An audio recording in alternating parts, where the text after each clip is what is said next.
So, hello and welcome to this week's episode of the Turn 5 podcast, where we will be previewing the Japanese Grand Prix, which is going to be our last Grand Prix for a month. Ah, Which is still wild to think. spring break? Yeah. Spring break. Woo! The Americans are loving how on board Formula One is with their academic holiday situation. Although you would think it would be the opposite because it means they've got nothing to watch in spring break. It There's no does, Formula yeah. One. And also, it's been a busy week on the good old news front. So let's get straight into that. Mm.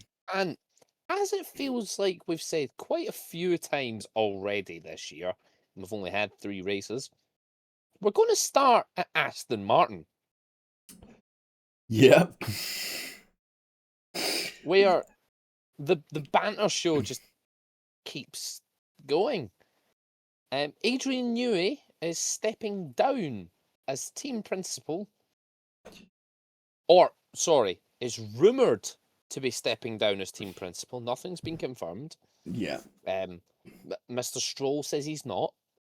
Did you read that from that statement from Lawrence? Because that I made no did. I sense. remember exactly what it said, but I It do says remember reading it. the sort of the takeaway from it from me was that we don't use traditional labels like team principal.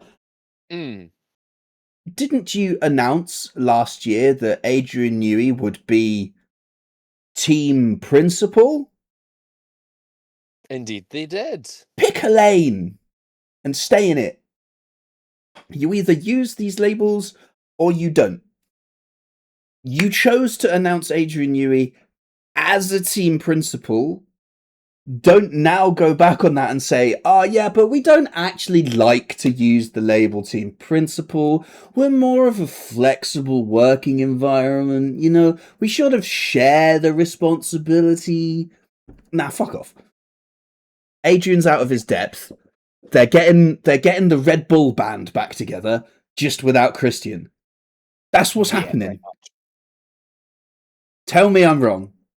To be honest, Adrian Newey's team principal was a very strange appointment anyway. The man lives and breathes drawing board. Mm, He's going back not to the drawing board. Yeah. As are Aston Martin, by the look of it. So that is literally how could you describe Aston Martin's last week?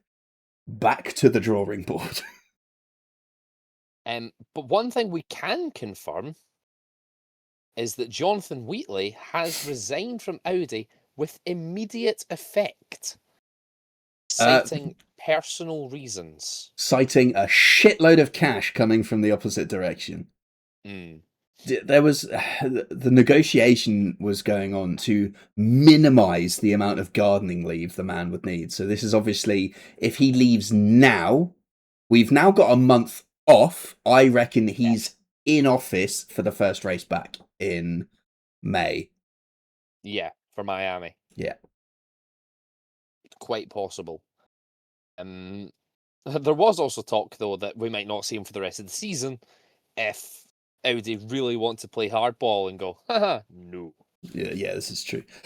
I mean, it also kind of sucks from an Audi perspective, right? You've just set up your new team. Things are actually going reasonably well in the grand scheme of things. Your team boss has been positive with the outlook and has immediately jumped ship. Yeah. Not a great look. That is, it's either, in my mind, this is one of two things that's happened here, right? He doesn't have faith in the ongoing project. He has seen where they're at and doesn't see them getting much further. Or he's getting one hell of a paycheck from the opposite direction. And I want to say it's the other one because I believe Audi are doing good work. Oh, they are. Like, from the first few races of the season, they undoubtedly are. But this is the equivalent of Pep Guardiola going to Millwall because Millwall are paying him 87 times the wage he's getting at City. Mm. Nobody in their right mind goes to the worst team and says, we're going to do bits here. I mean, if you want a challenge, fine. But you had a challenge, and you're still in the midst of that challenge. That is... challenge with, in essence, a brand new team. Yeah, that challenge was far from complete. You've done 2 races. Yeah. This is not job's done. This is we've just got started. And now he's gone, I want a new challenge, please. Give me more money. Yeah, pretty much. Okay. I mean, if that's what you want to do, this is the equivalent of every footballer in the Premier League signing to a Saudi Arabian team. Mm. Cheddar cheese at the cost of your moral integrity. But hey, also, maybe he just wants to get the band back together and go back to being with Newey. Perhaps. Some change on the team principal front as well at Mercedes. They have appointed a new deputy team principal. And Bradley Lord, former team representative and chief communications officer, has now been promoted to deputy team principal. Fair. It should also be said that in the absence of Jonathan Wheatley, Mattia Binotto is now team principal of Audi. We've glossed over that. So we are now due to get the Zbinala memes back in force. Thank goodness for that. They were sorely missed. Oh yeah.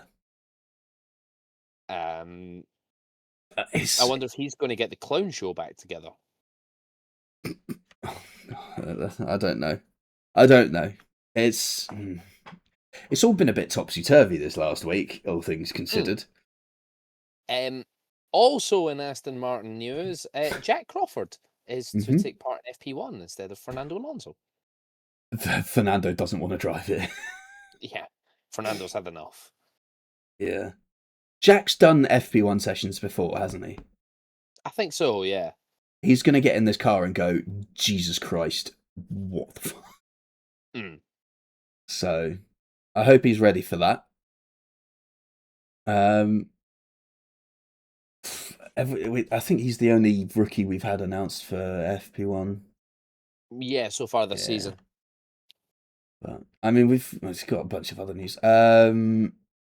Perez apologized to Cadillac for the collision in China. Nice, smooth. Peter Bonington has said he will cherish the podium with Antonelli and Hamilton.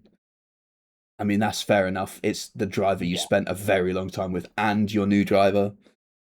What I find really funny about that picture, about that article though, is that the picture is Peter Bonington with Antonelli and Russell in the background. Yep, nice, smooth. I love the unseen progress at Aston. Yeah, brother, no, there isn't. Yeah, it's called going backwards. Yeah. Lando Norris is getting a waxwork at Madame Tussauds. The comments on the social media were hilarious. Where's Max Verstappen? Where's my goat? Brother, it's a British attraction. They're going to put the British drivers in. Duh. F1 are bringing back the Sim Racing World Championship.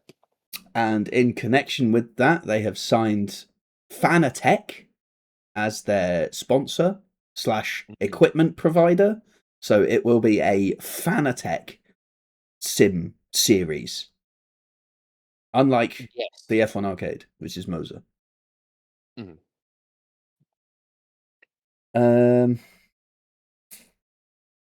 What else we got? Racing Bulls.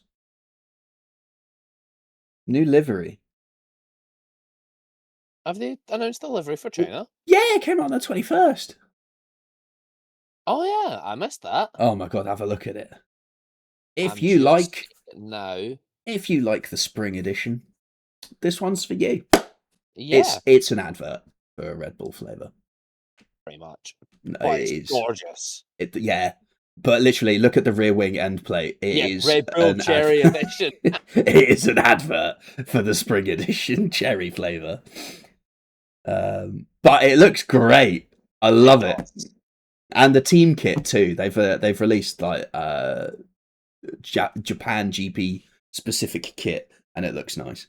But it is not the best sponsorship news of the week. What does that go to? Haas have announced a year-long partnership with Toho Co. Limited, the iconic Japanese entertainment studio, home of Godzilla. Yes. We are literally getting a Godzilla livery car for the Japan Grand Prix.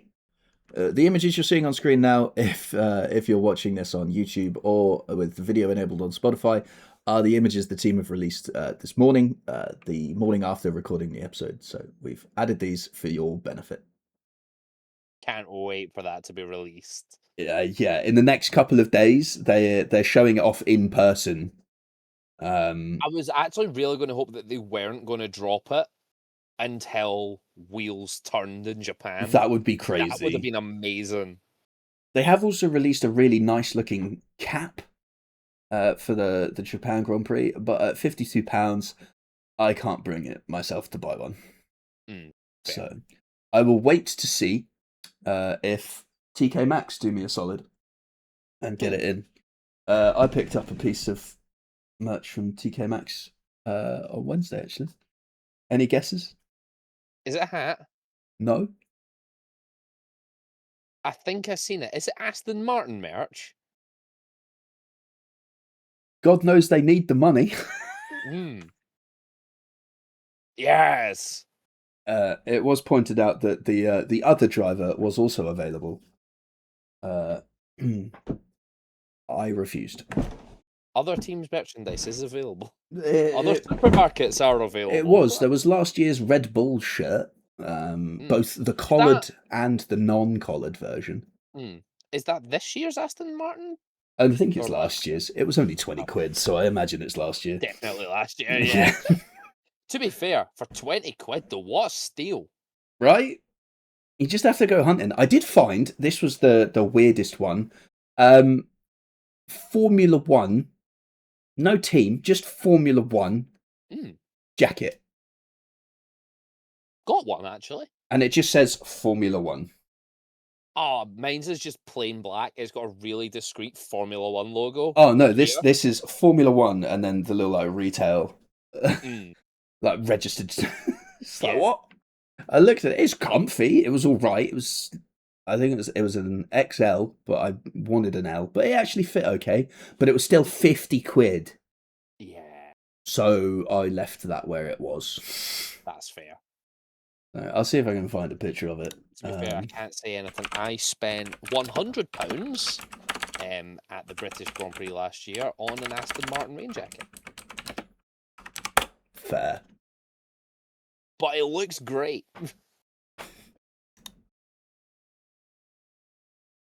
I was walking through Glasgow city centre the other day and a random guy came up to me and was like, I love your jacket. You can't hide money. I'm like, my guy, I am not rich.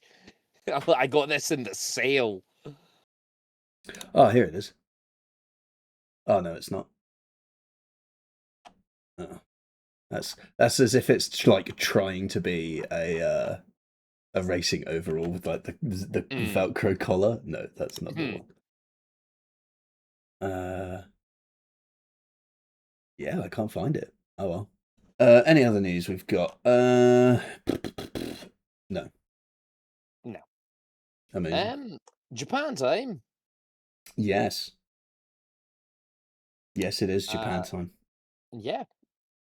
So as we were talking about last week, I'm actually quite looking forward to this. Because I think we could have some overtakes in some really unorthodox places. Degna 1 dive bomb. I'm here for it. I'm predicting it. Followed all through the S's section, through the large curved corners, and then bang, Degna 1, boost button, dive bomb.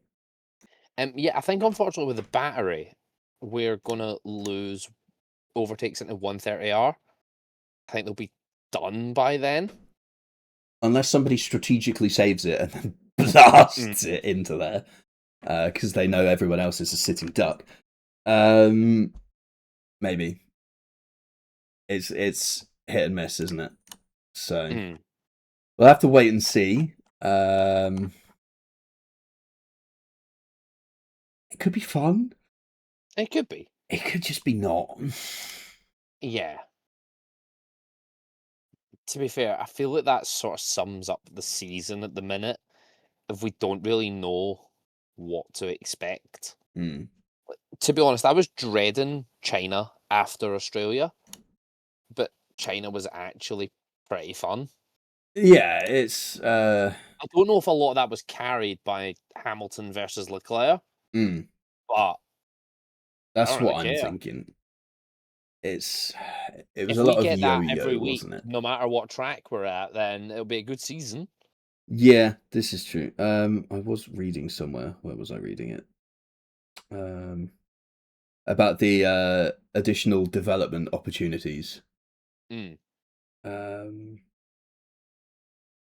how if teams are so many percentage points or something behind, Yeah, then they get get extra engine upgrade points, basically. Yeah, I can't remember where I saw it, but Toto Wolff was worried that the political daggers were coming out. Brother, they're always out. It's Formula One. Yeah, it's Formula One. So, but it would be Toto interesting Wolff as has the to opportunity to do the funniest thing though in like a team principals meeting. Hmm. If you've got a problem, change your fucking car. Yeah, but see, the thing is, Christian's not there anymore, so it wouldn't hit as hard. Like, sure, that'd be funny for the Netflix cameras, but without Christian there, it just doesn't land. Yeah. It'd be interesting though to see, does it scale with how shit your power unit is by comparison to Mercedes? Because they said it's like any team that is so far off the pace of the best internal combustion unit. I feel like there needs to be a sliding scale of you're a little bit shit, so you get a little bit more. You're quite shit, so you get a lot more. Or you're Honda, so just have the whole fucking year. Right? I mean, it kinda does. I think if you're within like a certain percentages, then you get one extra upgrade like opportunity. Right. And if you're above that, you get 2. Right, okay, because I've heard that there's like up to 3. So I guess that's reserved for Honda. that's a Honda's one. That's just been written into the regulations this week. It just says Honda 3. Yeah.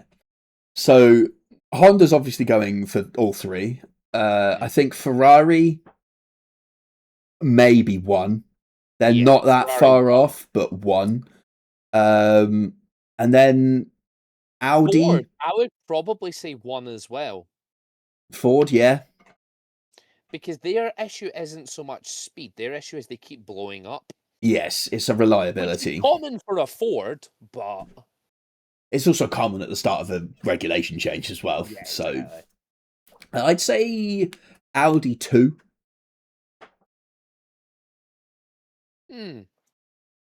They're okay, but they need help. Yeah. They're struggling, but they're not like they're not on the struggle bus compared to like their engine. Yeah. Like Aston Martin are fully driving the struggle bus. Whereas Aston Martin are the struggle bus. Whereas Audi are sort of able to just sort of run in front of it and not get run over. Yeah. So I'd say 2 for Audi. Is that all we've got this year? Ford, Mercedes, Ferrari? Yeah, 4. So it's the 4 teams that are behind Mercedes. So 4 manufacturers that are behind Mercedes. So yeah, Ferrari, Ford 1, Audi 2, Honda just take a year. Take the whole year, just never stop developing because you need all the time you can get. Yeah. I'm gonna be honest. So, Well, with that, shall we move on to predictions? sure, with that glowing review of Yeah, exactly. Of the Honda Power Unit. yeah, love it. So let's kick things off with pole position. Ben, obviously not here this evening. He has went for George Russell. Rich? Uh, I'm gonna dream. I'm gonna start dreaming. Okay, Mhm. Kimmy. I'm going to go with George. Okay. Emily has also gone for George, and I am Sonia? awaiting response from Sonia. I have sent the message. I'm Okay. awaiting the response. Podium. Let's start off with Emily, actually. What has Okay. Emily got? A pretty solid bet, I reckon. Winner George Russell, Mm-hmm. P2 Kimi Antonelli, Mm-hmm. P3 Lewis Hamilton. Mm. What about you, Rich? What have you got? It's similar, but not quite. P1 Kimi Antonelli, P2 George Russell, P3 Charles Leclerc. And Ben again has gone similar, but not Mm. quite. He's gone for P1 George Russell, P2 Kimi Antonelli, P3 Charles Leclerc, and I will join the bandwagon. I'm going to go P1 George Russell, P2 Kimi Antonelli, P3 Lewis Hamilton. Okay.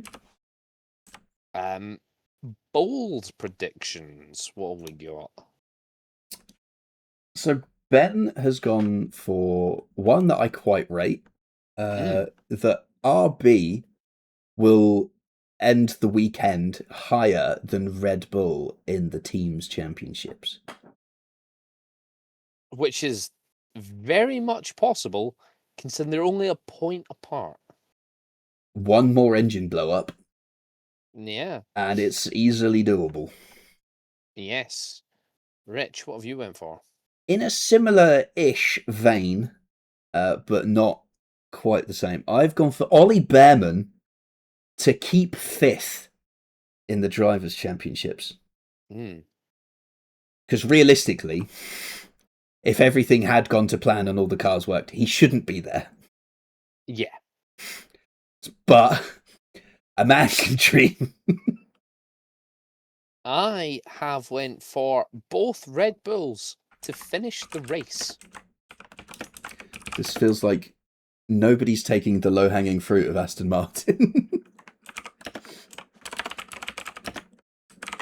Fair. To be fair, is it bold to assume that Aston Martin won't finish the race? No, it's bold to assume one of them will. That's true. That's what I mean by the low-hanging fruit of Yeah, how many weeks do we say at least one Aston to finish the race before it actually happens? true. Because none of us have said it this week, it's going to happen. Yeah, naturally. Um, One Aston classified. You heard it here first. Yeah, exactly. Lap down showdown time. Ben has went for the low hanging fruit of Aston Martin. He's went Lance Stroll lap 24, did not finish. Rich? Sosumi, Lance Stroll, lap 32, did not finish. I have gone for Lance Stroll Full house. lap 28, did not finish. Oh my god, we're all on the same drive. Let's go.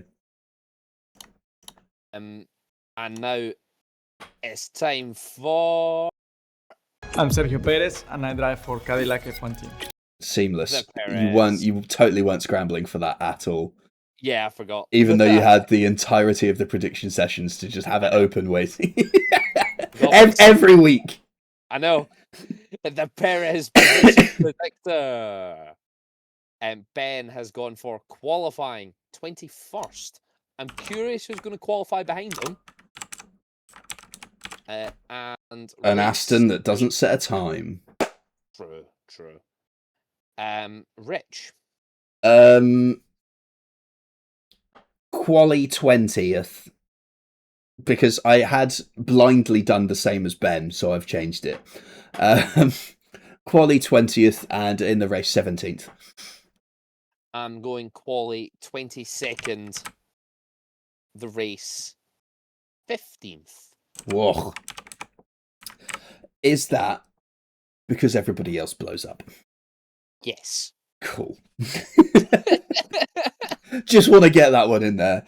He's Yeah. still last on the road? Uh-huh. Okay. Fair enough. The only person he'll maybe finish in front of is Bottas. I was going to say an Aston, if it's classified. True. Which true. we've He might have the stipulated. classified Aston, yeah. Because that could still be 5 laps down and still be classified. Exactly. So, with that, that brings an end to this week's pretty quick episode of the Turn 5 podcast. Certainly a lot quicker than last week's marathon episode. So if you sat all the way through that, thank you. Yeah, it's I don't blame you. it's amazing how different a week makes when you don't actually have a race to chat about, isn't it? Exactly. I mean, I've been filling my time with some bricks. This is Wednesday's job. So other brick building companies are available. I don't know, but are worse. Join us next week for the Japanese Grand Prix review. But until then, thank you very much for watching. We shall see you next time. Ta for now.